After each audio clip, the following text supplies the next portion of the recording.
سامنے کچھ اصلاحی باتیں، نصیحت بھری باتیں پیش کرنے کی کوشش کروں گا۔ اللہ رب العزت نے قرآن عظیم کے اندر ارشاد فرمایا، ان الدین عند اللہ الاسلام۔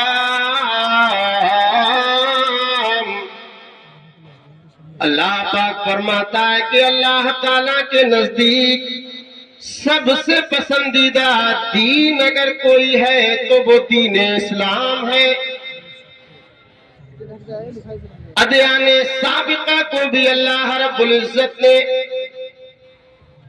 انبیاء سابقین کے ذریعے لوگوں تک پہنچایا۔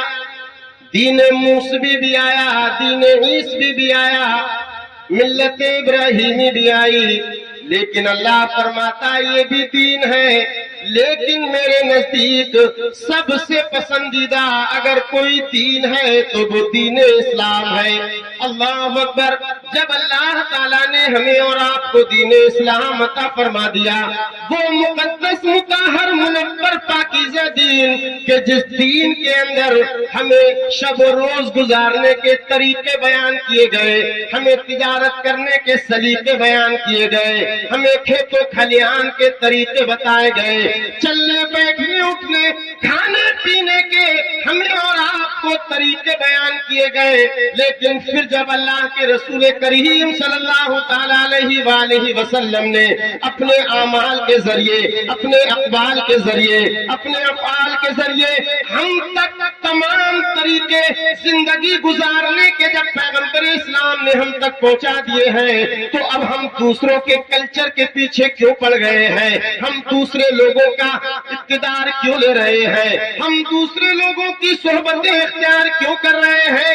جب شریعت مطہرہ نے ہمیں شادی بیاہ کے طریقے عطا فرما دیے تو ہم جناب والا یہ انگریزوں کے طریقے اپنے معاشرے کے اندر لے کر کے کیوں آ رہے ہیں؟ ہم اپنے گھرانوں کے اندر یہ فیشن، یہ تمام کی تمام اوریانیت کو لے کر کے کیوں آ رہے ہیں؟ آج یہ شادیوں کا ماحول چل رہا ہے، میرے آقا کریم صلی اللہ تعالیٰ علیہ وآلہ وسلم بیان فرماتے ہیں، یہ لوگوں سب سے بہترین نکاح وہ ہوا کرتا ہے جو سب سے آسان اور سستا ہوا کرتا ہے۔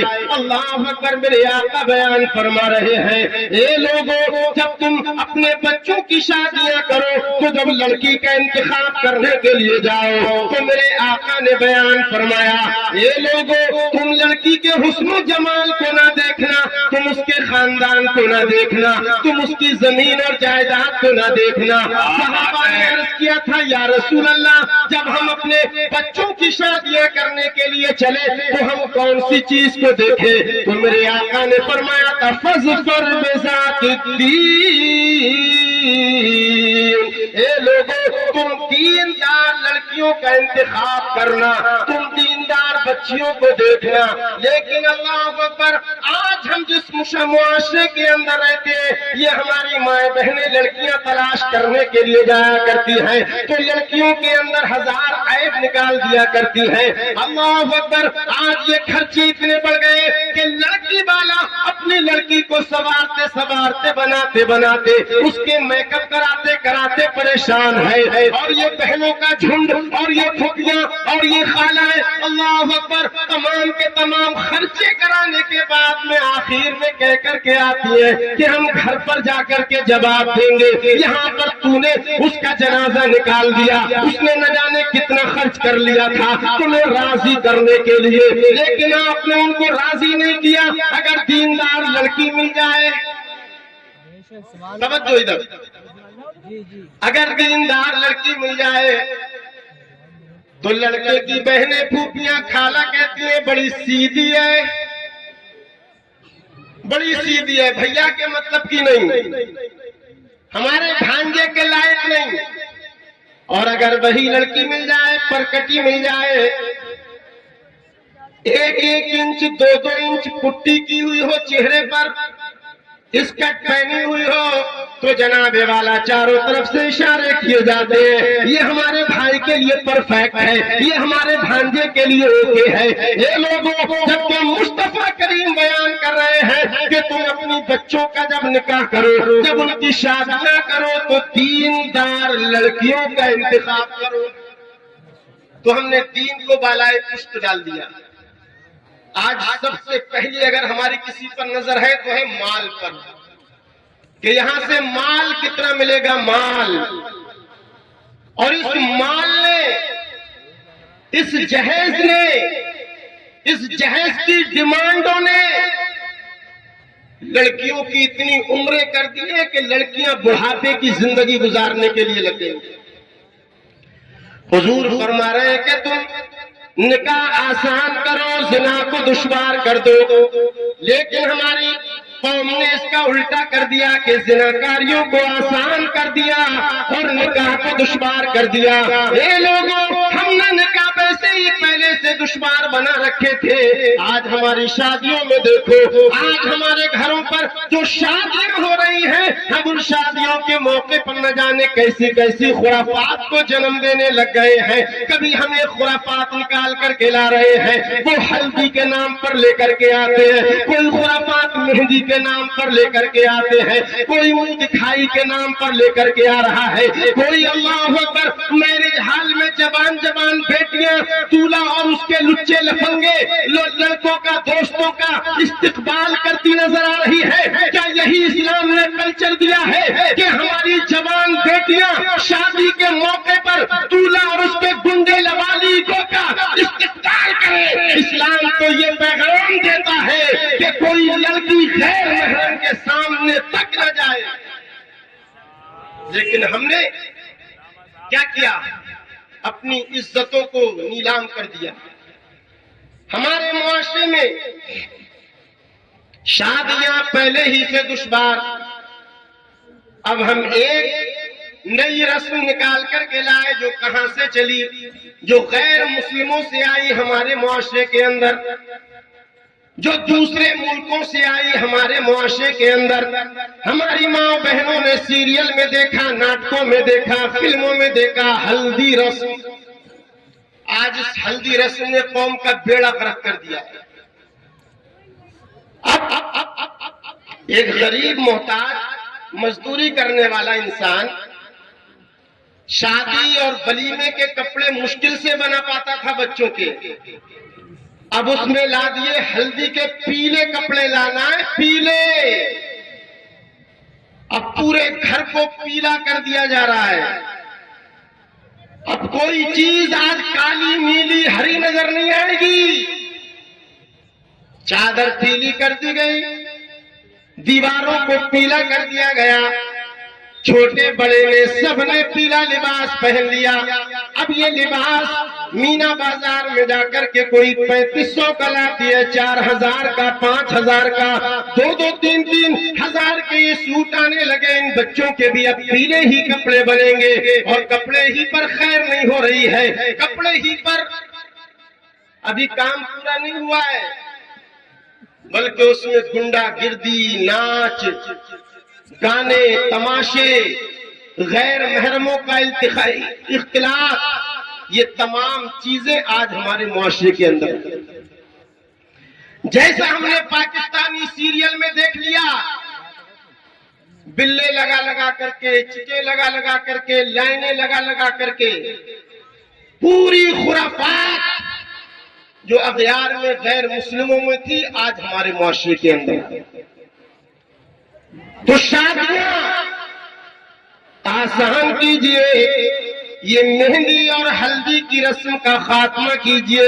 اگر آج ہم نے اس مہندی اور ہلدی کی رسم پر کنٹرول نہیں کیا، اس پر لگام نہیں لگائی، تو آنے والے وقت میں یہ رسمیں کیسا روپ اختیار کر جائیں گی، ہم اور آپ اس کا اندازہ نہیں لگا سکتے ہیں۔ تو لوگوں، اپنی جہاں تک ممکن ہو سکے اپنی اپنے گھروں کی شادیوں کا ماحول بہتر کرو، شادیوں لڑکیوں کو آسان کرو تو آج گھروں میں 3-3 4-4 جوان لڑکیاں اپنی جوانی گزار رہی ہے۔ اگر ہم نے نکاح آسان کر دیے، اگر ہمارے معاشرے کے اندر نکاح خوانی کو آسان کر دیا گیا تو جناب والا یہ لڑکیاں اپنے اپنے گھروں کو آباد کرتی نظر آئیں گی، ان کے بھی گھر ہو جائیں گے، ان کے بھی گھر آباد کر دیے جائیں گے۔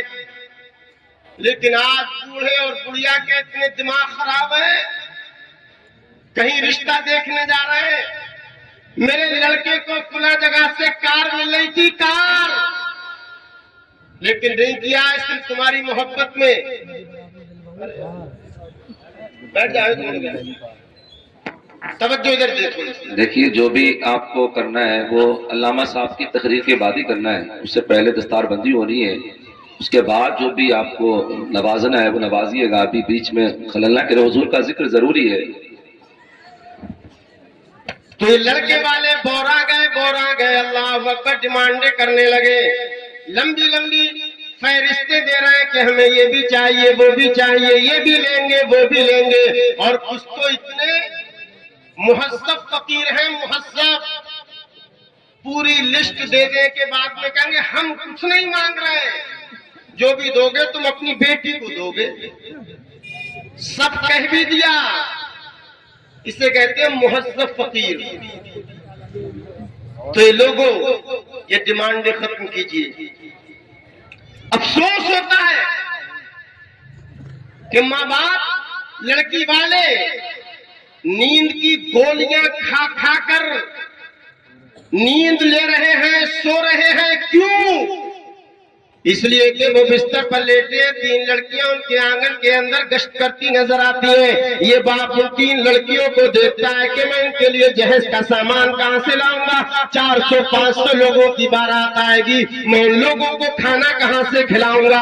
اس ٹینشن میں لوگ کتنے نہ جانے ہٹیک کے مریض ہو گئے، ہارٹ کے مریض ہو گئے، اٹیک آنے لگے۔ اگر ہم اور آپ چاہتے ہیں کہ ہمارا معاشرہ بہتر ہو جائے تو ہم اور آپ مصطفیٰ پیارے صلی اللہ تعالی علیہ وسلم کی سنتوں کو اختیار کر لیں۔ اے لوگوں، آج تم دولہا بن رہے ہو، یہ لڑکے والے بھی اتنے بورا گئے کہ مہدی اور اس کے نام پر ڈی جے باجے بجایا کرتے ہیں، آتش بازیاں کیا کرتے ہیں، گھر کے اندر محلے کے لنگ تمام کے تمام لچے لفنگے گنڈے بے درد لوگ وہاں موجود ہوا کرتے ہیں، اور گھر کے اندر مائیں بہنیں ڈانس کرتی نظر آتی ہیں۔ اے دولہا بننے والے، تو جب دولہا بن کر کے گھر سے نکلا کر تو یہ بھی ذہن میں رکھا کر کہ ایک دن تیرا جنازہ بھی گھر سے نکلنا ہے، تو دولہا بنتے وقت میں جب دولہا بن کے گھر سے نکلا کرو تو یہ بھی ذہن میں رکھا کرو کہ جنازہ بھی گھر سے نکلنے والا ہے۔ بوراؤ مت، اللہ تعالیٰ نے تمہیں دولت دی ہے تو اس دولت کی قدر کرو، قدر۔ عیاشیوں پر، شراب نوشیوں پر، آتش بازیوں پر اس دولت کو اڑاؤ مت، اس کا بھی تم سے اللہ کے یہاں حساب لیا جائے گا۔ ابھی پہنچ جائیں علامہ عاصم القادری صاحب نکاح پڑھانے، علامہ تحسین صاحب قبلہ نکاح پڑھانے، تو نکاح پڑھا کر کے پوچھ رہا ہے کہ کہیں لکھا ہے 5000 روپے جاتے ہیں نکاح پڑھانے کے، کہیں آیا ہے حدیث میں؟ ارے تم نے یہ نہیں دیکھا 5000 انہوں نے مانگے نکاح کے، یہ تو ہے کتابوں میں، لیکن یہ بتا یہ کہاں پر کتابوں میں لکھا ہوا ہے کہ شادی کے موقع پر ڈی جے باجے بجائے جائیں، 40-40 50-50 ہزار روپے کی آتش بازیاں چھوڑی جائیں؟ یہ تو اس پر غور نہیں کرتا ہے، اس تعلق سے تو نہیں پوچھتا ہے کہ یہ کہاں پر لکھا ہوا ہے۔ 400-500 لوگوں کی بارات لڑکی والے کے یہاں پر چڑھانا، اس کے بارے میں کبھی تو نے پوچھا کہ یہ کہاں پر لکھا ہوا ہے؟ اے لوگوں، اس وقت میں اپنا درد سب تم پیسہ ایمان کو دیا کرتے ہو نکاح پڑھانے کا، تب تمہیں شریعت یاد آتی ہے، تب تمہیں مسئلے یاد آتے ہیں، لیکن جب تم آتش بازی چھوڑتے ہو تو تمہیں شریعت یاد کیوں نہیں آیا کرتی ہے؟ جب تم ڈی جے باجے بجا کر کے بارات لے کر کے جاتے ہو تب تمہیں شریعت نظر کیوں نہیں آیا کرتی ہے؟ جب تم شراب نوشی کر کے جایا کرتے ہو تب شریعت کہاں چلی جاتی ہے؟ اس وقت کیا کہیں گے؟ بچوں کا شوق ہے، بچے پورا کر رہے ہیں، بچے پورا کر رہے ہیں، مان ہی نہیں رہے۔ تو ماں باپ اپنی اولاد پر ابھی سے کنٹرول کرو، ورنہ جب یہ ہاتھ سے نکل جائے گا تبھی کہو گے مفتی صاحب لوڑا بگڑ گا، اب کچھ نہیں بننے والا ہے۔ اس سے پہلے کہ آپ کے بچے چھوٹے چھوٹے ہیں، ان کی تربیت کیجئے، ان کو دینی تعلیم دیجئے، دارالعلوم شاہ امم میں ان کو داخلہ کرا کر کے ان کو اللہ و رسول کا ذکر یاد کرائیے، ان کو اسلام کے پیغامات پہنچائیے، تاکہ یہ بچے آپ کی قدر و منزلت کو پہچانے، اسلام کے دائرے میں رہ کر کے اپنی زندگی گزارے، اغیار کے کلچر سے دور بھاگ کے نظر آئیں، تبھی ہم اور آپ دنیا اور آخرت میں کامیاب ہو سکتے ہیں۔ اللہ رب العزت ہم سب کو عمل خیر کی توفیق عطا فرمائے۔ کلمہ طیب پڑھ لیں، لا الہ الا اللہ محمد رسول اللہ۔